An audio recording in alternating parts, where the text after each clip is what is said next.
Hi, hello and welcome to my channel, which is a podcast, and it's called By All Means Necessary. I don't know if you've ever heard about it. You probably have because you clicked on the goddamn link. Welcome, I'm Maya, your host. Such a lovely voice, such a lovely character. Okay.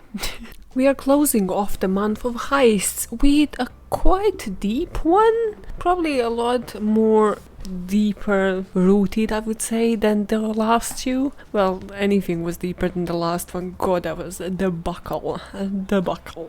And I think as an immigrant, the background of this story is something a lot of us can relate to. But then it is kind of like what you make out of your dreams and aspirations, and do you continue the way the protagonists of this story have done, or do you actually work hard and fight for success? Now that I have given you a teaser, let's just dive straight in. 4 Vietnamese men walked into the good guy's electronics shop on April the 4th, 1991. At first, it seemed like a normal robbery, but the events of the next few hours of negotiation and after 6 bodies dropped, a stronger motivation will surface. We have our crime, we've got our perpetrators. What were their motives?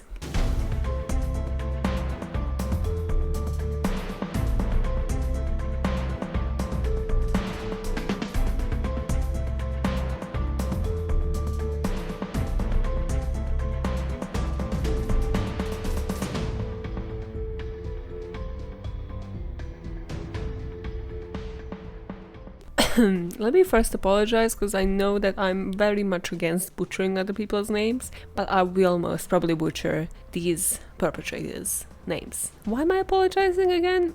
They killed people, okay? So let's just meet our captors. They are the 4 young Vietnamese refugees. 3 of them are brothers, Loy, Pham, and Long Wen. Loy is 21, Pham is 19, and Long is 17. And then they tagged along their friend Quang Tran, who was 17. So on the morning of the shooting, Pham came to school and asked to be excused from class, saying he had a toothache and he wanted to go to the dentist. Also, on this very morning, Wen brothers asked their parents for permission to go fishing on their own, something that they do as a hobby anyways, so their parents again didn't consider it anything strange. None of the families obviously suspected anything weird. What was a bit out of the ordinary was the actual good guy's electronics shop. So they have moved their sales day to that day, I think it was supposed to be on Friday or something, and they moved it on so the shop was busier than usual. At that very moment, there was 41 customers and employees in there. So Wen brothers actually attempted another robbery on that day, and that didn't end up successful. There's not many details as if like what that actually means, but we know that they managed to get out of it. They drove to this parking lot in front of good guys. I put in the script, again, persistence is the key. True. Yeah, persistence. If they just kept being persistent on other things, but yeah, persistence is definitely the key.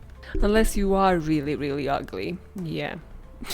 We have a saying back home that is like, oh God, I hate this saying so much. It says like, it's not a handsome one that gets to fuck, it's the persistent one. And it's just like, is there a truth in there? Is there? But the persistent one needs that persistency, right? It's not just like as easy for them, so is it really true?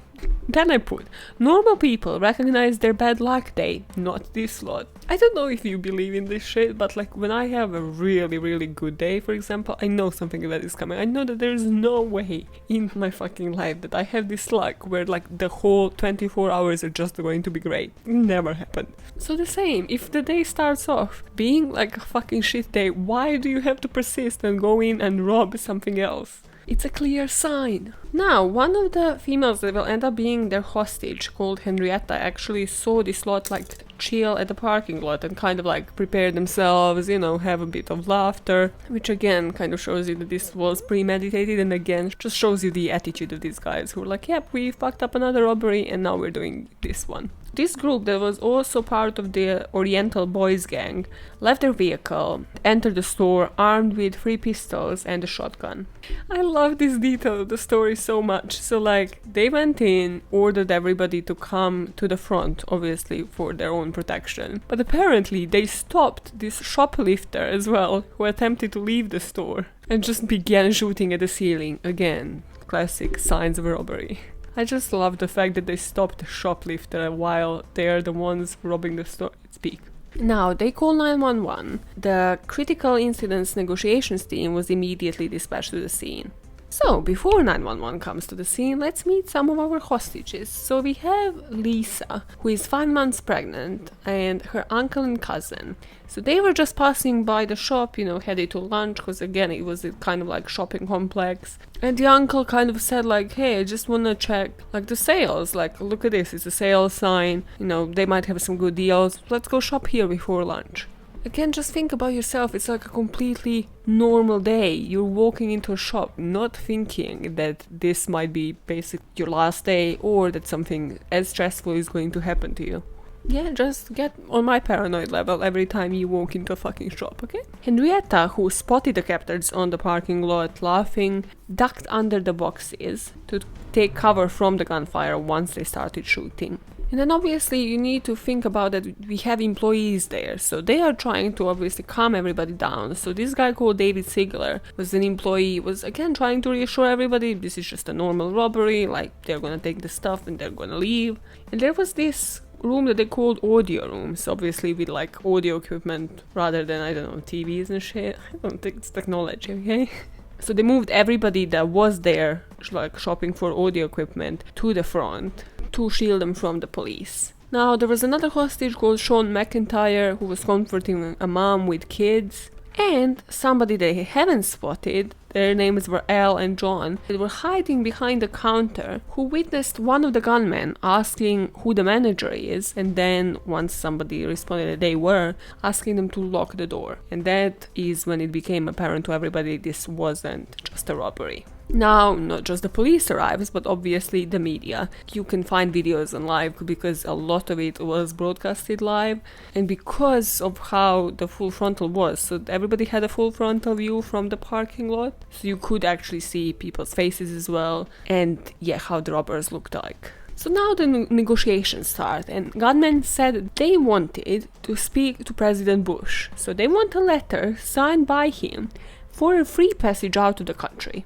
And this again is like when everybody, it's that situation when you're as a hostage, you're like, okay, this was weird so far. It's like, okay, you're already a hostage, right? Your tensions are high. And this is when you start thinking like, these robbers have no fucking idea what they're doing.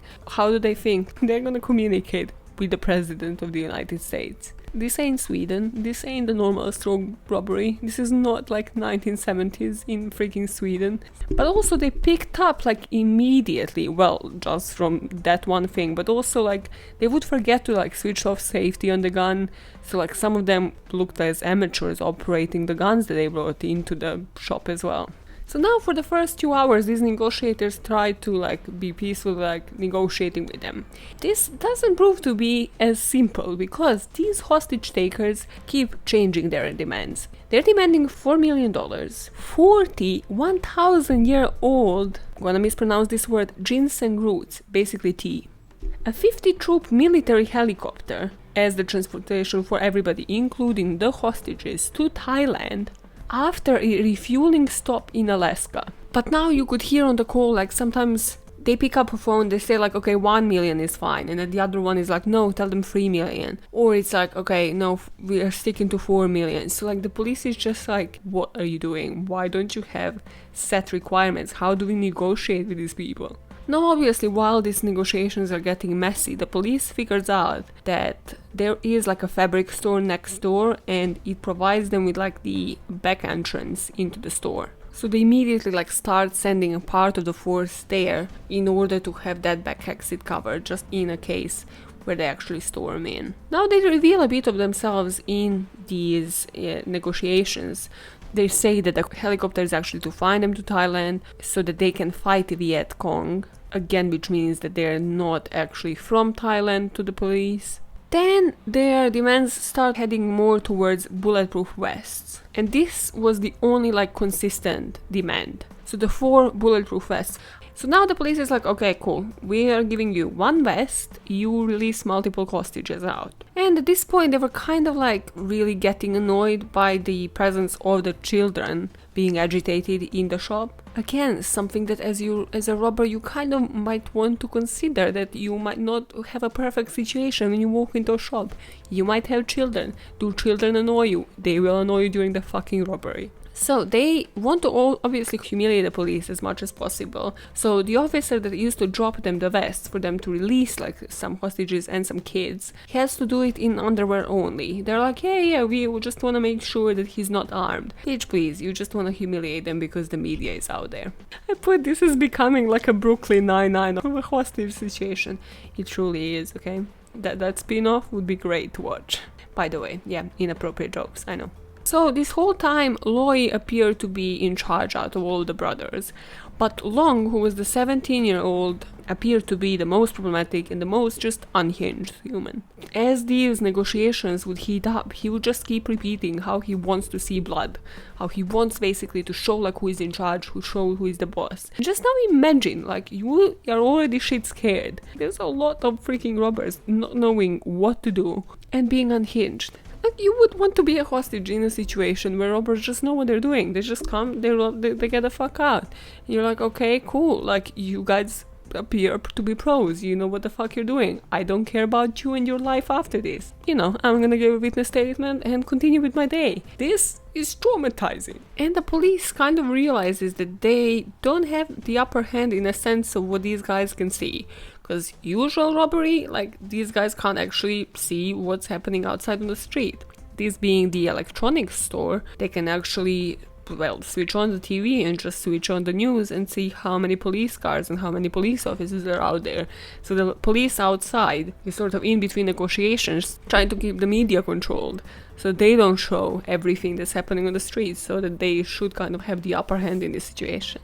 And as all this is happening, the police officer makes the vest drop in his underwear. Mother of the children is to go out to pick up the vest, and obviously they're holding her children hostage inside, so they're like, yep, don't pull any stunts, just go outside, pick up the vest, come back in. So she does. Now, when they have this vest, truly, it just gets fucking psychic. Again, as a hostage, I would just be like, fuck me, man. Can these guys not be pleased? This is when I would have my, what I call, funeral nervous laughter fit. Let me just explain. So I have never had a normal funeral. There was one that was so bad. And my parents knew this, so like they didn't kind of invite me or force me to go to any funerals anymore. Basically, there was one, this such a bad fucking thing, but I can't. I just have like, I can't control this, okay? This was my friend from like fucking primary school, and his dad hung himself, okay? So it was terrifying, it was just the worst thing ever. This guy was young as fuck, and everybody was young, and we just all went to, well, support our friend. Except that Maya had a nervous fit laughter, which then I tried to mask as a sob. Which, trust me, don't mask your nervous laughter as a sob, so you just look like a fucking weirdo. Just hide with a tissue, hide with something. Just don't try to mask a laughter. And yeah, if you are a normal person, please, that can control your laughs, don't laugh at funerals. But basically, why I'm laughing is they have the vest, and they realize they're not happy because this vest is not a full body armor. Now is when it becomes apparent to everybody that first of all, they don't know what fucking vests look like, which is great already. It's like they want to speak with Bush and they don't know what vests look like. But it's not just that, they're basing everything on like Robocop. So they expected like full body armor, so every part of their bodies to be protected. So they're like, okay, do we even believe this vest works? We are gonna test out if it's real. And then we're gonna let the kids go. Yeah, we need to test it out. They're like, okay, who wants to volunteer to try the vest out? Obviously, if you're a reasonable person, just always say no in this kind of situation. Yeah, don't volunteer. Hostages, because they're already smarter, showing to be smarter than these freaking captors, so just put it on the ground and shoot it and test it that way. That way you don't actually hurt anybody. Fucking psychopaths. So they finally do. They're even arguing who is going to shoot this vest. It's like, it's not that deep. Do you not understand how you are actually representing yourself? in front of these hostages. I mean, you have to remember that these kids are young. They're like teenagers. This is why you don't rob banks, and you definitely don't rob them in like the teenage stage, when you just argue with your friends over everything. It's like, no, she's gonna go out with me. She's gonna be my girl. No, I wanna shoot that West like in front of hostage. Get a grip. Finally, Long says he always gets to shoot, which again is not really reassuring to the fucking hostages, because what do you mean you always get to shoot? So who have you shot before? Who have you shot before? Please, Long, tell us. Are we going to fucking die? Finally, they test this freaking thing out, they realize it's real, and they let the mom and the kids go as promised. Now, obviously, negotiations are kind of crumbling more and more, because they have 1 West, they don't have 4. They don't have any of the other things that they try to negotiate, probably because they're fucking unhinged, but also possibly because they're not saying the actual things that they want. They're changing their demands constantly. So the dynamic is a mess. Now, another brother takes the phone, says he's now number 1. Again, what do you mean number 1? Oh god, just think of cool names, man. Just give me some La Casa de Papel shit. Now they're trying to negotiate to get Chinese or Italian. Again, these kids don't know what the fuck they even wanna eat. So they're gonna say, we're gonna start shooting now because you are not delivering us Chinese food. Guys, you're not at Hilton. This is not a fucking Hilton experience. By the way, guys, yet another sad story of my life. I have actually been to Hilton, and you would be like, oh wow, poshy experience. Hilton is fucking expensive. Yes it is. And I haven't even paid for it. And no, this is not my hoeing life story. It's a sad story where I didn't get to hoe. And in fact, I was probably more broke than ever. I don't know if you lot remember, but about 10 years ago, or 9, I think it is. Anyways, either 2009 or 2010, the winter of that year, it was snowing in London like it has never fucking snowed. Well, actually it was snowing everywhere, but I was supposed to fly home for like holidays, and well, the flight got cancelled. But as being a typical freaking student, I was properly broke by that point. I was like, yeah, I'm going home. Why do I have to have any money in my bank account? So luckily I was flying with this friend. Well, luckily I say now, because hey, at least I had where to sleep. And where I slept was Hilton. Great, yay. She paid for the hotel. Well, actually her mom paid, because her mom was like, no, you guys need to stay at a safe place. And apparently the only safe place was also the most expensive place to stay. So yeah, I loved associating myself with those people. Love it. I am also so grateful that I have had a roof above my head. Okay, thanks for that. However, this girl thought it would be a great idea to bring her boyfriend, who also appeared to be stranded in London, to the hotel room without telling me fuck all. So obviously now I'm third wheeling there reading a book like a fucking nerd, and they just start making out on another bed. And yeah, I just picked up my book and went to the hallway, whatever, and just lied on one of those posh ass fucking sofas and just continued reading my book until I heard that they left the room. And I was like, yep, I'm a constant third wheel of my life. Yet another sad story of people not noticing that I'm present in the room when they start making out. It's like awake or asleep. They don't give a fuck. What was my childhood? What were my teenage years? Why was I not a normal teenager ever? Okay, moving on. Continue with this story. This is so sad. Now this is a great examples of robbers who have just seen too much TV and think they can actually go super fast, and police just gives you what you want, but police isn't complying here. So the robbers are just arguing over what to do. Just to show how incredibly unhinged they are, they start playing with their lives. So they're like, okay, how do we choose who we are going to shoot? And they play. They just start saying eeny, meeny, miny, mo. I like the autocorrect corrected this in my script to eerie, meeny, money, mo. Genius. Autocorrect, please just start writing my own fucking scripts. So they're just going over these hostages with this eeny, meeny, miny, mo who they're going to shoot at. And as they're doing this, they notice a leg behind the counter, and they finally discover John and Al. So now they're pissed. These two managed to hide this whole time. They're just like, their authority has been completely fucked. So again, they're on the call, losing it now to these negotiators, and now they're saying like, yep, you might as well just bring a body bag into the building as well. This is where people start crumbling under stress, especially people who are pregnant, like Lisa. So she started having terrible cramps and just keeps asking and asking just to go to the toilet. And finally one of them follows her to it. He's just like standing in front of, he doesn't like even let her go into the stall by herself. So he's just like standing there watching her this whole time in there. And yeah, she just starts crying as she's bleeding because she suffered from a miscarriage in there. As this is happening, now they're allowing everybody to go to the toilet one by one, except from Al, who is now their target because he has managed to hide from them for so long. But Al doesn't give a fuck. Al just like watched all of this dynamic. This whole time he's like, they don't know what they're doing. They don't have any fucking authority. Fuck these kids. So he just starts walking to the toilet. So after he does that, after he goes out to the toilet, they pull him into this other room and argue what to do with him. Again, you're just there like, fuck, well, this is great, this is threatening. One of them shoots into the vending machine, and I just put, so hey, look at the positive side, now they have snacks. Yes, look at the positive side of everything, guys. If you remember though, they still only let a couple of kids out, so they still have 3 children left inside the good guys. They are extremely going on their nerves. These are not competent people to deal with children. So they're like, okay, cool, we're gonna let them out, but we're not going to allow them to go outside with their mother. No, we're going to send them with a random human, and they choose Henrietta to send them out with.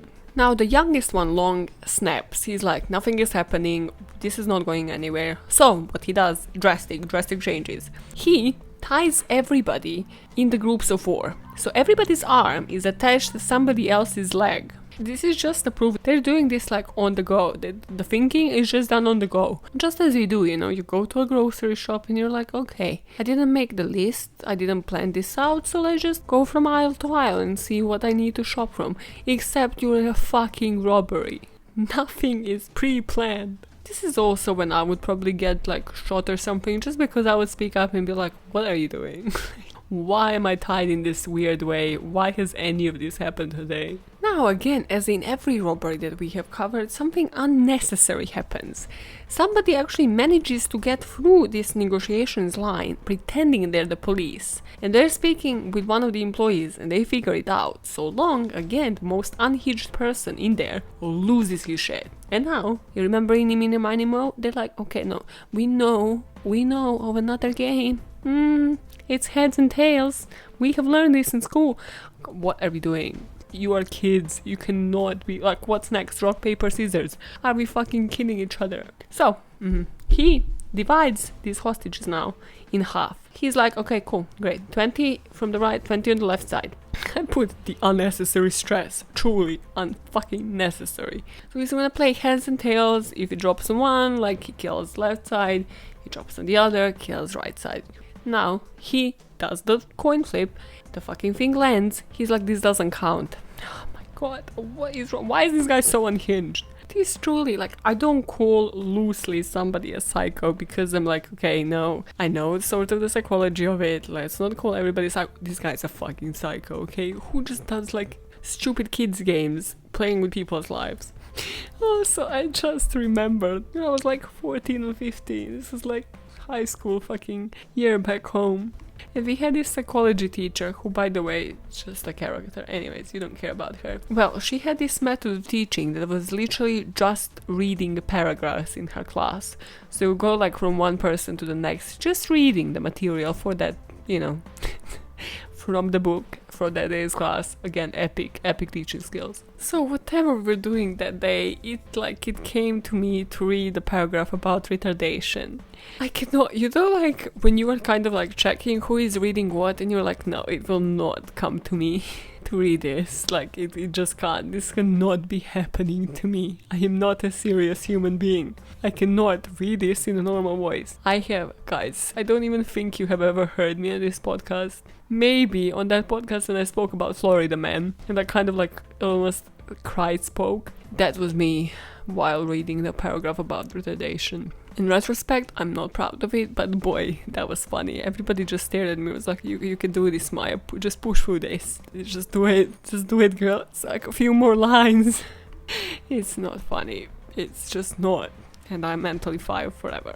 So Long obviously continues to become unhinged, and he is now not satisfied with his heads and tails game. So he grabs Sean and he tells him he's gonna shoot him in the leg, and then they're gonna let him go. It's like, fair deal. They shoot him in the leg, he gets out, and he is to pass a message to the police. So he gives them a statement saying there are 4 gunmen, they want 4 bulletproof vests, but they're not happy with this statement or like whatever. I don't know if they have seen it on the TV. They just like kept losing their shit because apparently it didn't make them as frightening as they wanted to, which again, yes, it doesn't. If you leave a hostage, go. What was the purpose of even shooting them in the leg? Just let them get the fuck out then to pass your message on. But also the police kind of counted that these gunmen are just going to move into like the sniper's sight when watching this report. So it was actually the report, and this is actually visible online as well. So the statement that this person that was let go gave to the police. But they don't. So now they're kind of freaking out, the captors and the police as well. Because by this point, they were supposed to have gotten way out of the country, millions and full body armors apparently, according to them, even though they have asked for vests and not like movie fucking props. This is when it gets again a bit too much for yet another hostage, because this is fucking stressful. So a diabetic hostage just falls on the ground and he's convulsing. These captors now figure out they're gonna use this guy as a leverage to get another vest. And by this point, this guy has passed out. Not just that he has passed out, Long decides to shoot him in the leg and says on the phone like, now or else. Like basically he's already kind of half dead. His life is in your hands. So the police is already done with these guys now. They're like, fuck it, we need to bring this to the end.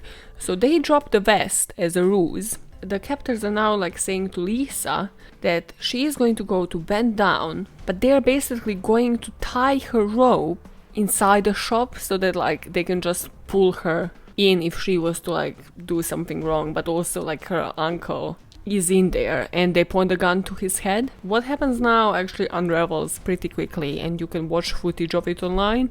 I wouldn't say it's the most disturbing thing I have seen, but yeah, again, probably trigger warning. Like this has been watched by people like on the day, so it's not like even edited or anything. It's just you just see the whole action that unravels. So Lisa gets outside, dunks to take the vest, and a sniper fires a shot. Now this shot was supposed to go straight into one of the hostage takers. However, it accidentally just shoots through the glass of the door and just basically shatters the glass. So the police knows they can't waste any more time.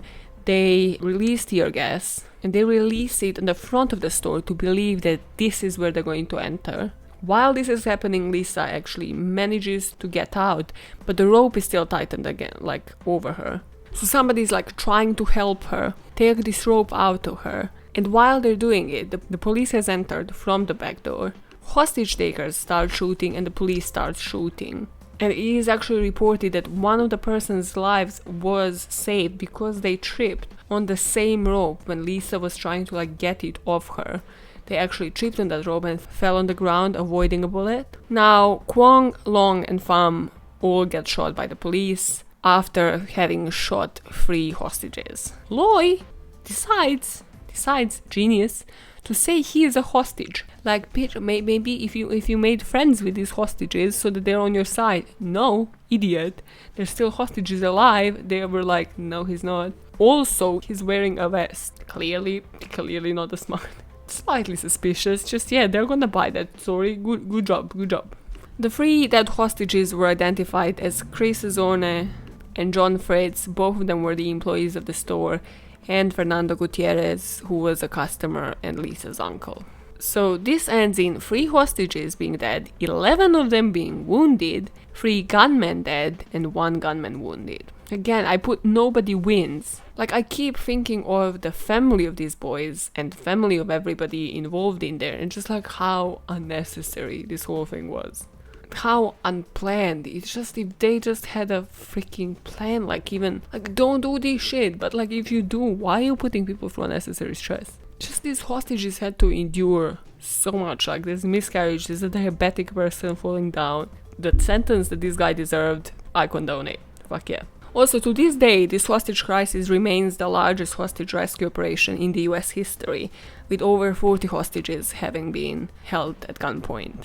Now, our boy Loy Wen, who was seriously wounded but survived, goes to court, and guess what? He is charged with 3 counts of murder and 51 other felonies. So he was actually faced with possibility of death penalty, because he could be held accountable even though he didn't kill anybody, because he is the only one that survived. Guess what? Don't associate yourself with people who can't do their job and who choose to fucking do illegal shit. Jury deliberated for 2 hours. If we know anything, it is that if it is less than 10 or less than a day, they're gonna probably, come in with a guilty. The shorter deliberation lasts, like, the more probabilities they're gonna come in and say you're guilty. 2 hours is short as fuck. They give him 41 consecutive life sentences. Now, I always mix this up, so I googled it. Concurrent means that they're served at the same time, which is the less logical one. And consecutive is the thing that you're probably thinking in your head, so they're served one after the other. So 1 life sentence followed by the next one. And I believe he deserved it. Do we? Do we believe? Yes, we do. Now, let's just discuss the background of these kids to figure out why the hell did you do anything, any of this? Why cause this unnecessary stress on this particular day? So, when family actually is South Vietnamese soldier, and he basically had his wife and 6 children escape with 51 other people crammed together in a small fishing boat. So they spent 7 months at sea, where they were repeatedly raided by pirates. And then they spent 4 more months in a refugee camp in Indonesia, waiting to come to the US. So they all left Vietnam 12 years before this event, believing their lives couldn't actually get any worse due to the communism rule in Vietnam. And since arriving in California in 1980, Wens have survived on welfare. They lived in a 2-bedroom unit in a rundown apartment building, half a mile from the Good Guys store. So before this shootout, 2 young daughters slept in one room with their parents, and their 4 sons shared the 2nd bedroom and the living room. So obviously, the family's life isn't easy, and I totally feel for them. But then obviously this kid's life as an immigrant wasn't easy either. So they struggled adapting to American society, to schools. Long was actually expelled in March from his school, and his friend Kwong Trung was expelled with him because they were caught trying to set fire to their high school. As you do, if you find some obstacles, you set fire to it. You burn it to the ground. How is this? In almost every of these cases, some of these things could have been prevented if they just paid attention to the refugees, to the immigrants, to these people in the schools, and be like, okay, cool, we're gonna give you the same thing we would do if a rich white woman was to do the same thing, which is hey, mental health, therapy, hospitalization, let's just fix you for a minute. Trans family actually didn't tell us much about their background and didn't give many interviews after this. But they were also from Vietnam. Just the fact is that they were relatively affluent, so they kind of lived in a nice house in this newly built middle-class neighborhood in Elk Grove. Now, Loy, one of the brothers, dropped out of the Valley School in his senior year. His teacher said his mind was always elsewhere. But again, he wasn't as problematic. He wasn't causing chaos like the most unhinged one, Long. Although he struggled to find a job as well, he was able to afford a car. And he was the one that bought the 3 handguns as well, prior to the robbery. Pham also had attendance problems, so he was transferred between schools, but he was expected to graduate in June. So it's a lot of problematic similar things. Nothing alarming in any of those kids except from Long, who was arson, great, amazing. So this is what's known about them, and then on this fatal day, they used their parents' reluctancy to let them do their usual leisure activities, and the teachers' awareness of them not attending school regularly to put their plan to action. So, what do we think the motives were behind these crimes? I do believe that these guys actually wanted to go back to Vietnam, and they were kind of like really disappointed with this, American dream and this vision of like everything is gonna be great once we are in this in this country, whereas they were just faced with poverty issues and them just being the outcast. But I think like it was also more to it. It was more about making a statement as well. And why I think that is because of the really important bit. Like once they were surrounded, they could have surrendered, but they ended up shooting the hostages. Like all up until that point, didn't actually expect it to like end that way, just because they like showed like a lot of reluctancy during this robbery. So like that kind of confirms that this was beyond just actually getting the money, getting to Thailand and then, well, to Vietnam. So I think you could say either that it was making a statement, or at least it was just the plain frustration that escalated.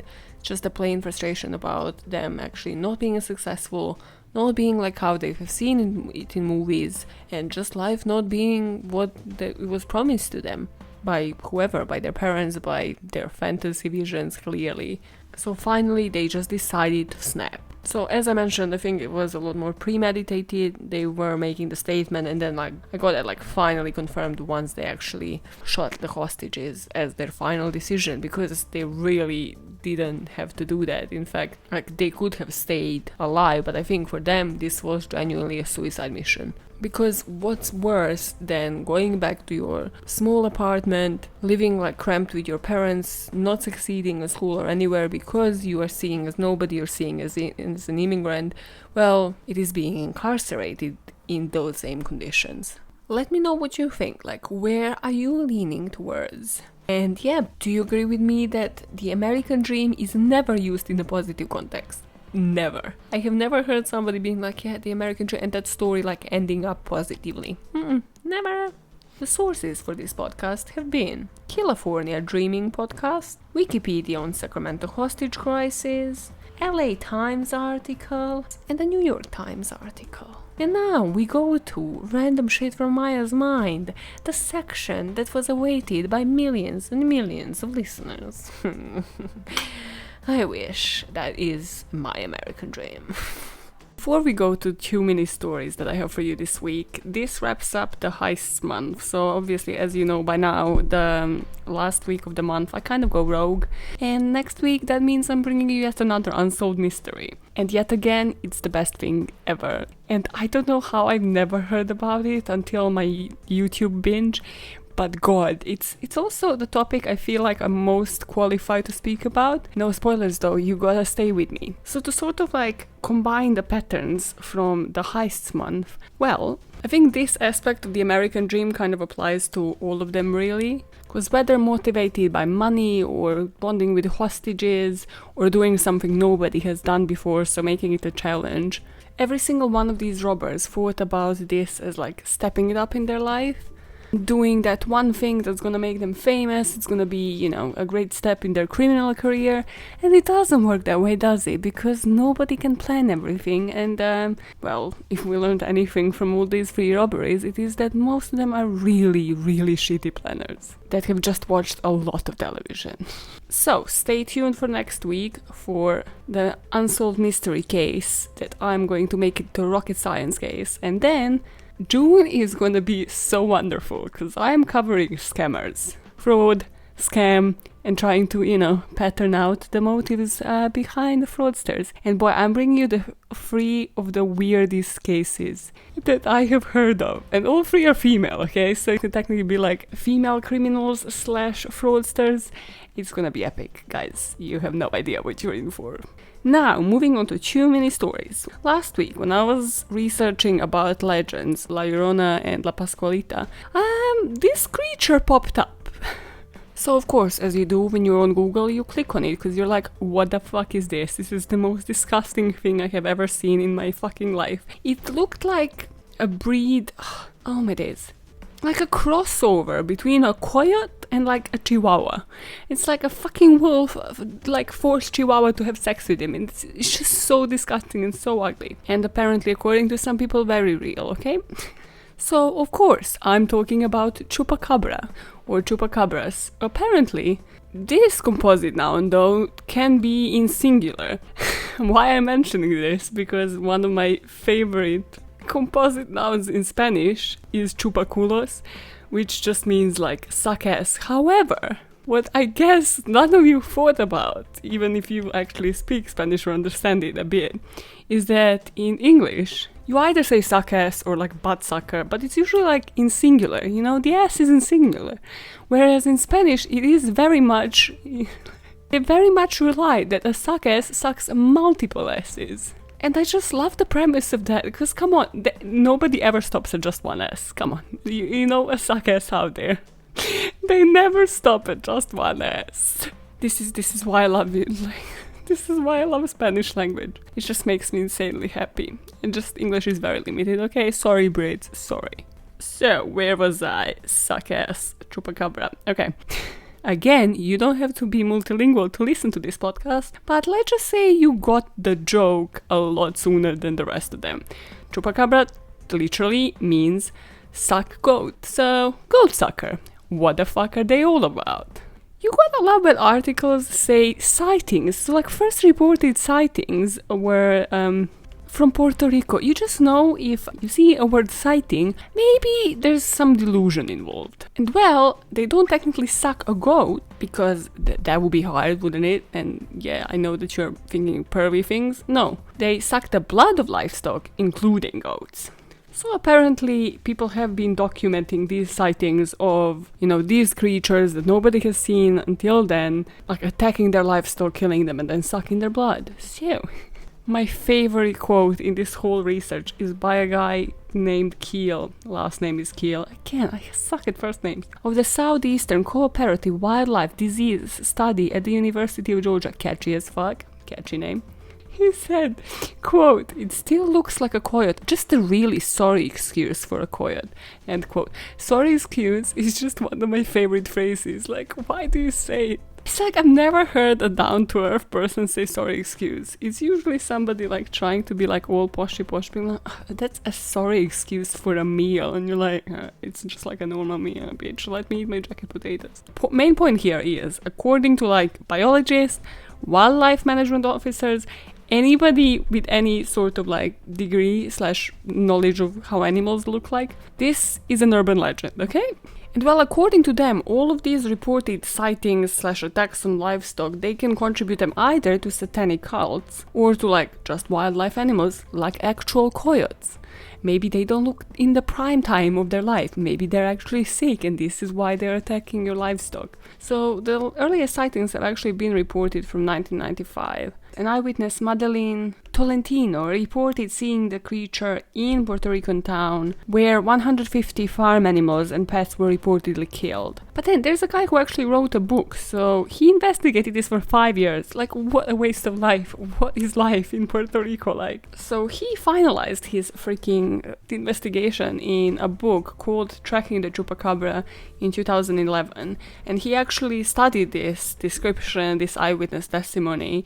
I just love how I'm using the words eyewitness testimony, like this is a fucking crime case. And said that her actual description is based on like a creature named Seal from a sci-fi horror film called Species. So his whole book is kind of denying that this is the most accurate report or like the most trusted report. And because of this comparison to this movie, like the credibility is just undermined. Like, the creature actually is just a fucking vision by somebody and it does not actually exist as an animal. Now, you ask, what about the actual bloodsucking, Maya? What's with the name? Like, how can you debunk that? Well, very easily, actually. Like a necropsy, like, you know, the autopsy of all of these animals. Yes, so like, again, qualified people have said that they have actually reported like 300 out of all of these 300 animals that they have done necropsy on. None of them has been bled dry. And also they speculate like both dogs and coyotes, whoever is actually like a real existing animal that could have attacked this, doesn't necessarily have to consume the prey. Again, the most common reason because of this is because either they're injured or have like difficulty in killing the prey. Which again, if you Google these creatures, or I'll post it on the socials, it does look like a fucking coyote dying. As I said, like it looks like either two different breeds have had sex and now this fucking thing is deformed, or it looks like an animal who is like close to their death. So in their words, all of this livestock could survive the attack and then afterwards die from like internal bleeding or just circulatory shock. And the presence of the two holes in their neck is basically just because of canine teeth, and it can be coyotes or again dogs. Usually what they say is like if they are suffering and debilitated by mange, which is a disease that causes like animal hair to fall out and skin to shrivel, they would struggle to catch normal prey. They would go to catch livestock just because it's easier. And again, everybody qualified just sort of says that the actual bloodsucking, which gave them the name, is kind of just a case of a myth, a legend, exaggeration. So there we go, another week, another legend debunked. Don't you just fucking hate me? That was a cute little story, yeah, about bleeding that's not actually bleeding. Sweet, sweet, sweet. Well, the next week's story is gonna be about 60 seconds, because, okay, if you've learned anything about me this month is that I love debunking shit. Like, I like telling people Santa doesn't exist. And one of my more favorite things in life, well, let's just say I was this kid that didn't trust anything since the very early age. And one of the things that I could never wrap my head around were fairy tales. So yes, in the next couple of episodes, one of these mini stories is going to be me telling you the actual grim fucking story behind some of the most famous fairy tales, because you deserve it. And because happily ever after is such bullshit. Like, listen, if I was to have a kid and tell them like a bunch of fairy tales and finish them with happily ever after and I would never question it, I would actually question like the intelligence of my fucking kid. I know, innocence, everything. Fuck that shit, okay? This is why people get fucking divorced. Because they think everything is a honeymoon phase and then it's like happily ever after and they're like, but like factually what does that mean? So I get up tomorrow and then what do? Bullshit, okay? These stories that I'm bringing you, the real fucking stories behind fairy tales, are the true deal. The true to the core. Yeah, you'll see.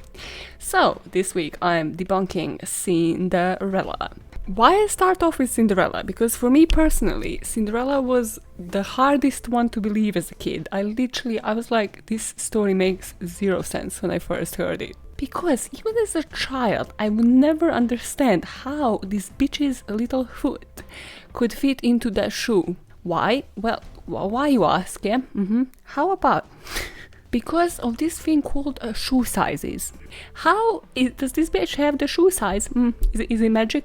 This is the thing. How does this woman have the shoe size that apparently only she can fit into this shoe? How is her freaking foot so special? I understand magic, my imagination, great. No. But then why don't you explain that?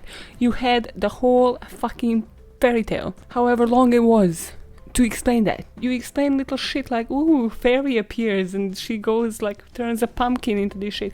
Well, if I'm supposed to believe in magic, why don't you explain this part for me to be believing in this shit? Okay. In Brothers Grimm version from the 19th century, in an attempt to fit into this shoe, one of Cinderella's evil stepsisters cuts off her toes, and the other one cuts off her heel, so they can both fit into the tiny glass slipper. But little doves are snitches, so... this is my version of the script, of course. So they alert Prince that there is blood inside these shoes. So finally the prince, who is apparently a fucking dumbass, doesn't notice their feet are bleeding, discovers that the true owner is Cinderella. And once these stepsisters attend the wedding, the birds, the sly little birds now, peck their eyes out. Beautiful.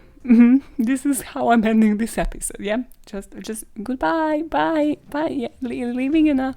I have a feeling I should start these episodes with these two stories and then move on to the actual fucking case. Because what a grim ending. You can always tell me which of the fairy tales you actually want me to look up, because I'll probably look up a couple and then be bored of it, because they are all this fucking sad. And by sad, I mean thrilling and more realistic than the real ones.